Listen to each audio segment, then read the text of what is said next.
जोंनि बर' हारिनि आद्रा जानानै थानाय सिमां आरो थांखि आलादा रायजो बड'लेण्डखौ लानानै बुहुमनि साफ्रोमबो बर' फिसाफोर जानजि खाफ्रा फैबाय थानाय समाव खम समनि गेजेरावनो जोङो बड'लेण्ड मुभमेन्टखौ सोमावसारफिनगोन आरो बे बड'लेण्ड मुभमेन्ट सोमावसारनाय समाव जोंनि बर' हारिनि बेसेनखौ फाननानै जाग्रा सेल्फिश लिडारफोरखौ जोंनो नाङा। बिसोरो बहाबा हाग्रा बारियाव खारनानै थाहै नङाबा दिल्ली मुम्बाइफ्राव पेट बायनानै खारनानै थाहैखा।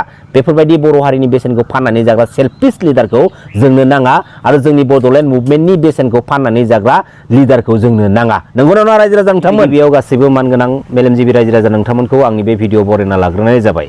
दिनै मानगोनां अमित शाह बिथाङा बिटिआर एकर्डनि गेजेरजों लिरनानै लाना फैजानाय दफाफोरखौ 82% मावफुंजाबाय होननानै जोंनि सिगाङाव फोरमायनानै गालांबाय।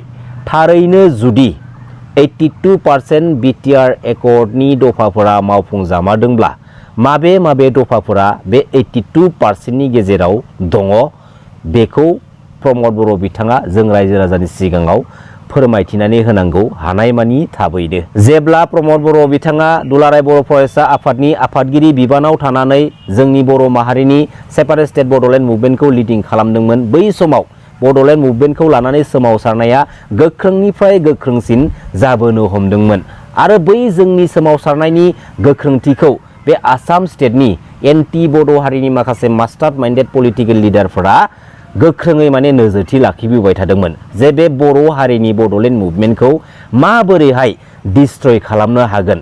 दिनै थारैनो बै बड'लेण्ड मुभमेन्टखौ लिडिं खालामग्रा माखासे बर' हारिनि गोख्रों गोख्रों दैदेनगिरिफोरखौ माबा मोनसे लालस होनानै माबा मोनसे सिट पावारनि लुबैनाय सोना होनानै बिसोरखौ एसे लालस खालामनानै बिसोरनि सोमावसारनायखौ जोङो होबथानो हागोन नामा, बेफोरबायदि गोबां रोखोमनि लालस लुबैनाय थासारिफोरखौ मेगन सिगाङाव लाबो बेफोरबायदिनो जोंनि बर' हारिनि सोमावसारनायखौ होबथाबोनो नाजाबोबाय थाखादोंमोन। जेराव दिनै गुबुन हारिनि डार्टि पलिटिकेल इस्युआ प्रमद बर' बिथांखौ एसेब्लाबो गाज्रि गोहोम खोख्लैहोनो हादोंमोन, जायनि थाखाय मुभमेन्टनि बबेबा मोनसे गेजेर समनिफ्राय जोंनि बड'लेण्ड मुभमेन्टआ लोरबां जाबोनो हमदों आरो लोरबां जायै जायै बै थांनाय 2020-27 जानुवारि बिटिआर पिस एकर्ड एग्रिमेन्टनि गेजेरजों दुलाराय बर' फरायसा आफादनि दैदेननायाव गणतान्त्रिक लामाजों जोंनि बर' हारिनि आलादा रायजो सेपारेट स्टेट बड'लेण्ड मुभमेन्टखौ लानानै सोमावसारनाया दिनै गैया जालांबाय।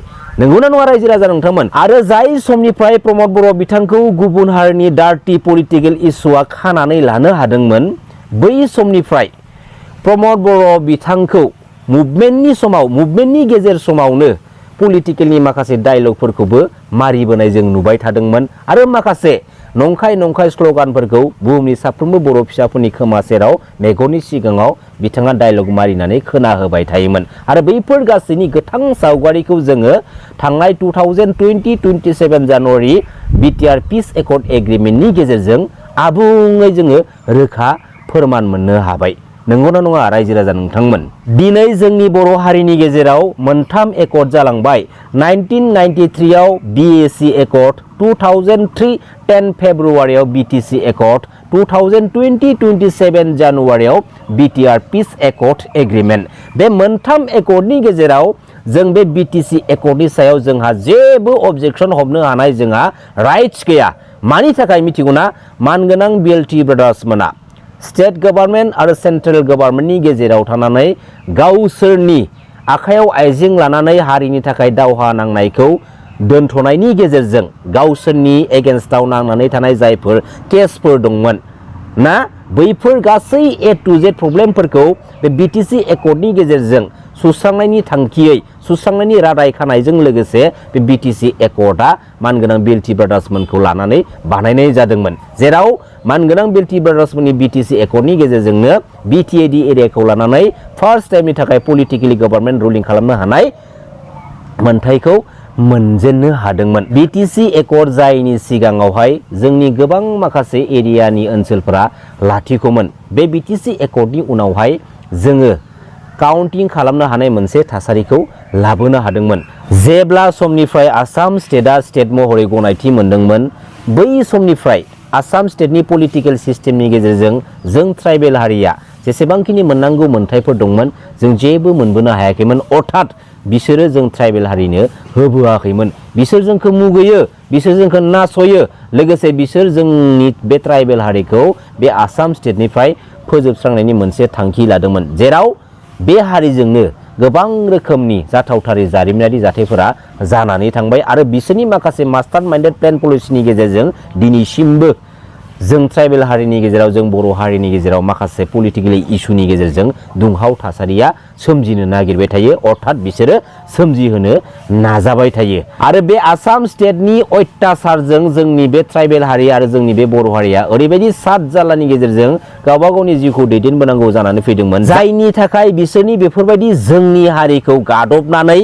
सोलिहोलांनो नाजाबाय थानाय अबस्थानिफ्राय जोंनि बर' माहारिखौ उदांस्रि खालामनांगौनि थाखाय जोङो बेफोरबायदि गणतान्त्रिक लामाजों जोङो जोंनि बर' हारिखौ लानानै आलादा रायजो सेपारेट स्टेट बड'लेण्ड मुभमेन्टनि नामाव जोङो सोमावसारनांगौ बाध्य जानानै फैदों। दिनै गणतान्त्रिक लामाजों जेब्ला जोङो सोमावसारदोंमोन अब्ला समाव आसाम स्टेटनिफ्राय आसाम स्टेट पुलिसफोराबो जोंखौ गोबां रोखोमनि माने अत्याचार सातजाला हेंथा खालामबोदोंमोन। दा बैफोरनि माखासे सहाय जाथावै सातजालाफोरनिफ्राय आरोबाव जों माबोरैहाय रैखा खालामनानै जोंनि हारिखौ उदां खालामनो हागोन, बेफोरबायदि गोबां रोखोमनि गोथौ गोसोनि सान्थौजों दिनैयो जोंनि बर' माहारिखौ बे हारिनिफ्राय रैखाथि खालामनांगौनि थांखियै आखायाव आइजें लानानै जोंनि बर' माहारिनि थाखाय एनडिपिआ जोनोम जाबाय, फैयै फैयै बिएलटिआबो जोनोम जाबाय। बेफोरबायदिनो गोलाव सम मानगोनां एनडिपि ब्रादार्समोना आखायाव आइजें लानानै जोंनि हारिनि थाखाय दावहा नांबोबाय, बिएलटि ब्रादार्समोनाबो आखायाव आइजें लानानै जोंनि हारिनि थाखाय दावहा नांबोबाय। दिनै मानगोनां एनडिपि ब्रादार्समोननि, मानगोनां बिएलटि ब्रादार्समोननि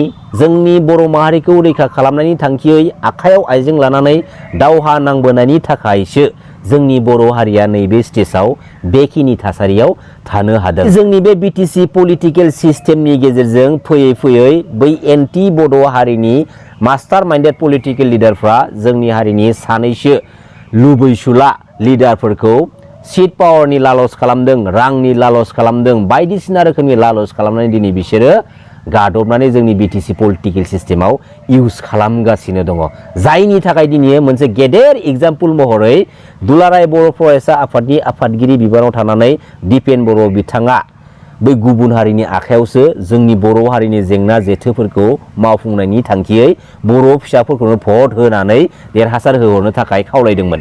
लाजियाखसै बियो? लाजिगोना लाजियाखै दिपेन बर' बिथाङा? बे बिथिंनि सायाव मा फिननाय होनो सानगोन? जोंनो फिननाय नांगौ। बे दुलाराय बर' फरायसा आफादखौ रावनिबो बेक्तिगत खामानि मावनो थाखाय, खामानियाव बाहायनो थाखाय दानानै होनाय जायाखै। दिनै बुहुमनि साफ्रोमबो बर' फिसाफोरा दिपेन बर' बिथांनाव बे सोंथिखौ सोंनांगौ। मानो सोङा? सों। साफ्रोमबो बर' फिसाफोरा दिनै बिथांनाव सोंनांगौ आरो बिथाङा जोंनो फिननाय होनो हानांगोन। बे बिटिसि पलिटिकेल सिस्टेमाव मोनसे बयनिख्रुइबो बाख्नायजाथाव हाबाफारिया जाहैबाय, जेब्ला समाव मानगोनां हाग्रामा महिलारि सारा 17 इयार्स बिटिसि गभर्नमेन्टखौ सालायगासिनो दंमोन, बिथांनि बै 17 इयार्सआव आसाम स्टेटनि डार्टि पलिटिकेल इस्युआ जोंनि बिटिसि पलिटिकेल सिस्टेमाव गोहोम खोख्लैनो हायाखैमोन। हाजार बार नाजासेयावबो मानगोनां हाग्रामा महिलारि सारा बै आसाम स्टेटनि डार्टि पलिटिकेल इस्युखौ गोहोम खोख्लैनो चान्स आरो सुजुग सुबिदा होआखैमोन। बेसे गोग्गाथावनि बाथ्रा। नाथाय बिटिआर पिस एकर्डनि उनावहाय जेब्ला थगायसुला प्रमद बर' बिथाङा जोंनि बिटिसि पलिटिकेल सिस्टेमाव एन्ट्रि मारि फैयो, बिथाङा एन्ट्रि मारि फैनाय लोगो लोगोनो जोंनि बिटिसि पलिटिकेल सिस्टेमनि माखासे पावार एन्ड फांसनफोराबो थेर बेथेर जालांजोब्बाय। बिटिसि पलिटिकेल सिस्टेमनि माखासे सिडुलथिफोराबो दिनै आलाय सिलाय जालांजोब्बाय आरो बिथाङा एन्ट्रि मारिनाय लोगो लोगोनो आसाम स्टेटआ गावसोरनि सिङाव लानानै जोंनि बे बिटिसि काउन्सिलखौ सालायनो थाखाय माने सुजुग आरो सुबिदा मोनबाय। दा बेफोरबायदि लामाखौ दिनै सोर होखो? दिनै प्रमद बर' बिथांमोना होआखैबा सोरथो होखो? जेराव प्रमद बर' बिथाङा जोंनि बिटिसि पलिटिकेल सिस्टेमाव एन्ट्रि मारि फैनाय लोगो लोगोनो दिनै आसाम स्टेट गभर्नमेन्टआ जोंनि बिटिसि काउन्सिलखौ सालायनो दिनै गोहो मोनबाय। अब्ला नायदो माबोरैहाय मोनखो? माबोरैहाय? दिनै एसेबां बोसोर नाजासेयावबो जेराव मानगोनां हाग्रामा महिलारि सारा चान्स होआखैमोन, दिनै प्रमद बर' बिथाङा अब्ला गोबाव समनिफ्रायनो बिसोरनि जानानै पलिटिकेलि आन्दोयै खामानि मावखुमाबोबाय थादोंमोन नामा? जों बेखौसो दिनैनि बे समाव माने दाउट जायो। जायनि थाखाय दिनै बिथाङा बिटिसि पलिटिकेल सिस्टेमाव एन्ट्रि मारिनाय लोगो लोगोनो एसेबां इजियै स्टेट गभर्नमेन्टआ, आसाम स्टेटआ जोंनि बिटिसि पलिटिकेल सिस्टेमाव माने एन्ट्रि मारि फैनानै गावसोरनि माने कब्जा खालामनो हाबाय। नंगौना रायजो राजा नोंथांमोन? दा बे जोंनि बिटिसि पलिटिकेल सिस्टेमनि पावार एन्ड फांसनफोरखौ, माखासे सिडुलफोरखौ जों जुदि सिडुल खालामफिननांगौब्ला जों दिनै बबे मोनसे पलिटिकेल एंगलनि लामाजों जोङो थांनांगोन आरो जोंनि बिटिसि पलिटिकेल सिस्टेमाव सोरबायदि पलिटिकेल लिडारखौ जों दिनैयो थि नोजोरथि होनानै सायख'नानै जोंनि बिटिसि पलिटिकेल सिस्टेमनि पावार एन्ड फांसनफोरखौ सिडिउलथिफोरखौ सिडिउल खालामलांनो थाखाय जोङो माहारिनि थाखाय जोंनि बिटिसि पलिटिकेल सिस्टेमाव सोरबायदि पलिटिकेल लिडारनि गोनांथि दङ थारैनो जोङो दिनै थोंजों बुंनो हायो जोंनि पलिटिकेल थासारिफोरखौ नायोब्ला जों दिनै थोंजों बुंनो हायो मानगोनां हाग्रामा महिलारि सारखौनो जोंनि बिटिसि गभर्नमेन्टखौ सालायनो आखायाव दायित्व होफिननांगौ आरो जोंनि बर' हारिनि माहारियारि आफाद दुलाराय बर' फरायसा आफादखौ बे पलिटिकेल खैसारनिफ्राय जों जुदि बासायनांगौब्ला फैबाय थानाय आपकामिं बिटिसि बिसायख'थियाव इउपिपिएल पार्टिखौ फेजेनथारनांगोन इउपिपिएल पार्टिखौ फेजेननो हानाय लोगो लोगोनो जोंनि बर' हारिनि माहारियारि आफाद दुलाराय बर' फरायसा आफादा बे पलिटिकेलनि डार्टि पलिटिकेल खैसारनिफ्राय उदां जानो हागोन आंना खिन्थु सिदा बाथ्राखा मानगोनां रायजो राजा नोंथांमोन खुलुमबाय जै बर' हारिनि जै बर' बिमानि